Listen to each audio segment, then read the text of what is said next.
कृष्णा। कार्तिक मास के कृष्ण पक्ष में आने वाली रमा एकादशी की आप सभी को हार्दिक शुभकामनाएं। चलिए इस पवित्र एकादशी के उपलक्ष्य में हम उससे जुड़ी हुई पौराणिक कथा का श्रवण करते हैं। एक समय महाराज युधिष्ठिर ने भगवान श्री कृष्ण से पूछा, हे जनार्दन, कार्तिक मास के कृष्ण पक्ष में कौन सी एकादशी आती है, उसकी महिमा क्या है? इस विषय में मैं जानना चाहता हूँ। ये सुनकर भगवान श्री कृष्ण कहते हैं, राजन, इस एकादशी का नाम रमा एकादशी है। ये एकादशी महान से महान पापों का भी नाश करके आध्यात्मिक जगत में वास प्रदान करती है। प्राचीन काल में भगवान श्री हरि की सेवा में रत रहने वाला एक राजा मुचुकुंद था। उसके इंद्र, अन्य देवताओं और भक्तों के साथ में अच्छी मित्रता थी, क्योंकि वे सती, सत्यनिष्ठ और नैतिक थे। इसलिए उनके राज्य में कभी भी कोई बाधा नहीं आई। ऐसे राजा मुचुकुंद की एक सुंदर पुत्री थी। उसका नाम था चंद्रभागा। उसका विवाह राजा चंद्रसेन के पुत्र शोभन से हुआ था। एक बार शोभन रमा एकादशी के दिन अपने ससुराल में गया। अब चंद्रभागा चिंतित होने लगी, क्योंकि वह जानती थी कि उसका पति कमजोर था। वह एकादशी का व्रत नहीं कर सकता था, लेकिन उसके पिता के राज्य में मनुष्य से लेकर पशु भी निर्जल एकादशी का व्रत करते थे, और वह भी प्रत्येक मास में आने वाली दोनों एकादशी के दिन। शोभन ने भी इस एकादशी का व्रत करने का निर्णय ले लिया, लेकिन वह सूर्योदय से पहले ही कमजोरी और भूख के कारण मृत्यु को प्राप्त हो गया। राजा मुचुकुंद ने शोभन का अंतिम संस्कार किया, लेकिन अपनी पुत्री को चिता में जाने नहीं दिया, और अब चंद्रभागा अपने पिता के घर पर रहने लगी। रमा एकादशी के पालन के प्रभाव से शोभन देवपुर नामक सुंदर राज्य का राजा बना, जो मंदार पर्वत के शिखर पर स्थित था। वह एक ऐश्वर्यशाली महल में रहने लगा, गंधर्वों और अप्सराओं द्वारा सेवित हुआ। उसकी राजधानी इतनी आकर्षक थी मानो वह दूसरा स्वर्ग जैसा लगता था, और वह स्वयं राजा इंद्र जैसा लगता था। अब एक दिन क्या हुआ कि सोम शर्मा नामक एक ब्राह्मण मुचुकुंद के राज्य में शोभन की राजधानी में तीर्थ यात्रा के दौरान आ पहुंचा। उसने तुरंत पहचान लिया कि शोभन ही राजा मुचुकुंद का जमाता है। इस ब्राह्मण को देखकर शोभन ने राजा मुचुकुंद, उसकी पत्नी चंद्रभागा और राज्य के अन्य प्रजावासियों के भी शुभ समाचार पूछे। सोम शर्मा ने उत्तर दिया कि सभी शांति और सुखपूर्वक जीवन व्यतीत कर रहे हैं।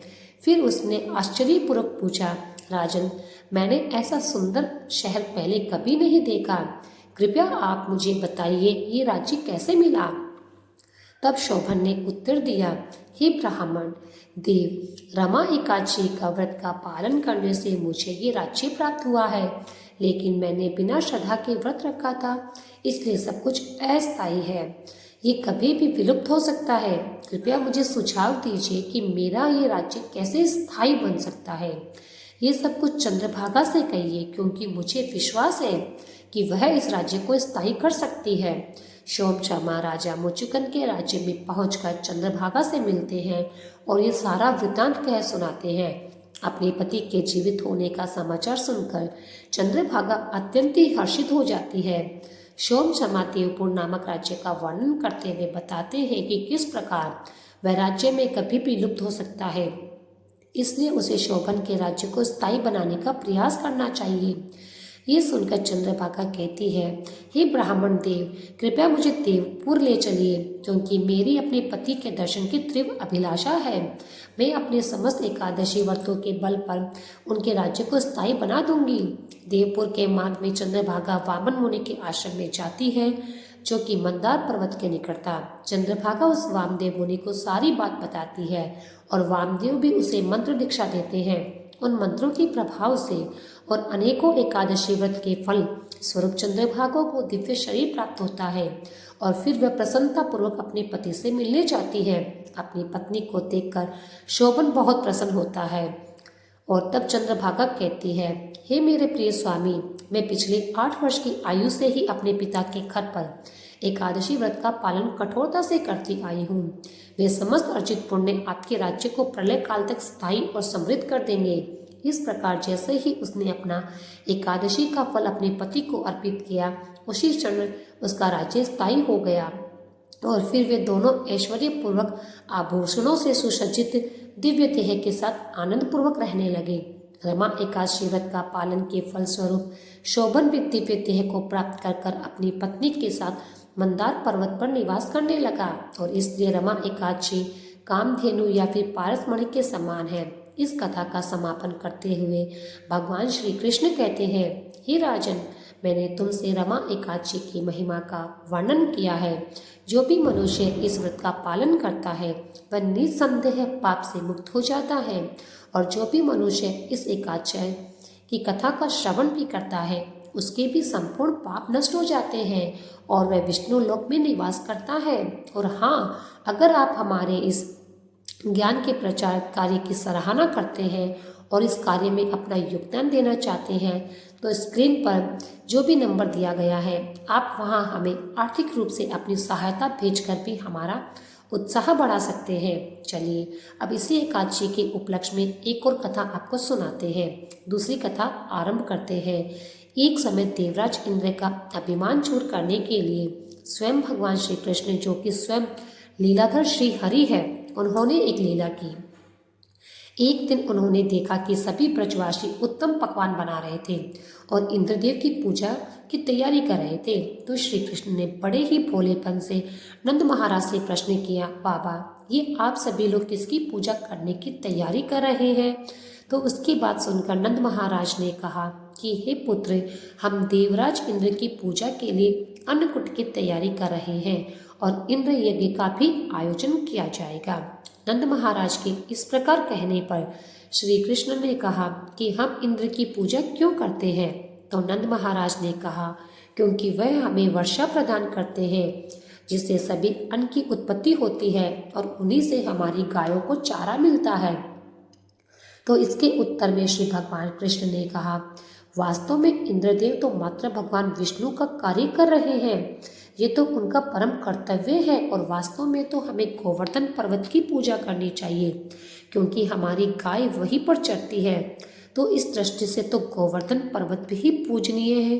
गोवर्धन तो हमें सामने दिखता भी है, लेकिन इंद्रदेव तो कभी दर्शन भी नहीं देते और फिर पूजा ना करने पर क्रोधित भी हो जाते हैं। तो ऐसे अहंकारी की पूजा क्यों ही करें? अब श्री कृष्ण के ऐसे तर्क वितर्क सुनकर नंद महाराज और बाकी सभी ब्रजवासी इस बात पर सहमत हो गए कि उन्हें इंद्र यज्ञ के स्थान पर गोवर्धन पूजा का उत्सव करना चाहिए। जब देवराज इंद्र को इस बात का पता चला तो उन्हें ये अपना अपमान जैसा लगा। उसके परिणाम स्वरूप क्रोध में आकर उन्होंने वृंदावन के ऊपर मूसलाधार वर्षा करना प्रारंभ कर दिया। गोवर्धन का उत्सव अमावस्या के दिन हुआ और फिर शुक्ल पक्ष का 9वां दिन बीत जाने के बाद 10वें दिन देवराज इंद्र ने भगवान श्री कृष्ण की उपासना की और इस प्रकार सभी ब्रजवासी इंद्र के कोप से मुक्त हो गए। तत्पश्चात महाराज ने पूर्णिमा के 11वें दिन संपूर्ण उपवास करके एकादशी व्रत का पालन किया और इस व्रत का पालन करने के लिए उन्होंने अगले दिन यानी कि द्वादशी पर प्रातः काल में ही यमुना में स्नान करने के लिए भी चले गए, लेकिन उन्होंने समय से पहले स्नान कर लिया था, इसलिए वरुण देव के एक पार्षद ने उन्हें पकड़ लिया। अतः बहुत देर तक जब नंद महाराज पानी से बाहर नहीं आए तो वहां उपस्थित सभी गोपंग चिंता करने लगे। उन्होंने सहायता के लिए श्री कृष्ण को बुलाया और नंद महाराज से पूर्ण श्रद्धा और भक्ति भाव पूर्वक एकादशी का पालन किया था, इसलिए वरुण देव के पार्षद भी उन्हें कोई हानि नहीं पहुंचा सके। अंत में श्री कृष्ण स्वयं उस जल में कूद पड़े और उन्होंने नंद महाराज को वरुण देव के पार्षदों से छुड़ाकर ले आए। तो इस प्रकार श्री कृष्ण ने द्वादशी के दिन नंद महाराज की रक्षा की थी। इस प्रकार हमारे शास्त्रों में ऐसे कई उदाहरण मिलते हैं जहाँ पर एकादशी व्रत की महिमा दर्शाती हुई बहुत सारी कथाएं हैं, जिसके श्रवण करने से भी एकादशी का पुण्य फल प्राप्त हो जाता है।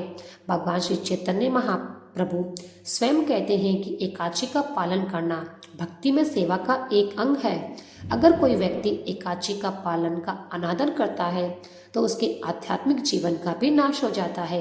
एकादशी वाले दिन एक पवित्र वैष्णव को कृष्ण के पवित्र नामामृत के पान द्वारा ही संतुष्ट हो जाना चाहिए। तो ये थी रमा एकादशी की पौराणिक कथा। आशा करती हूँ कि आपको ये कथा पसंद आई होगी।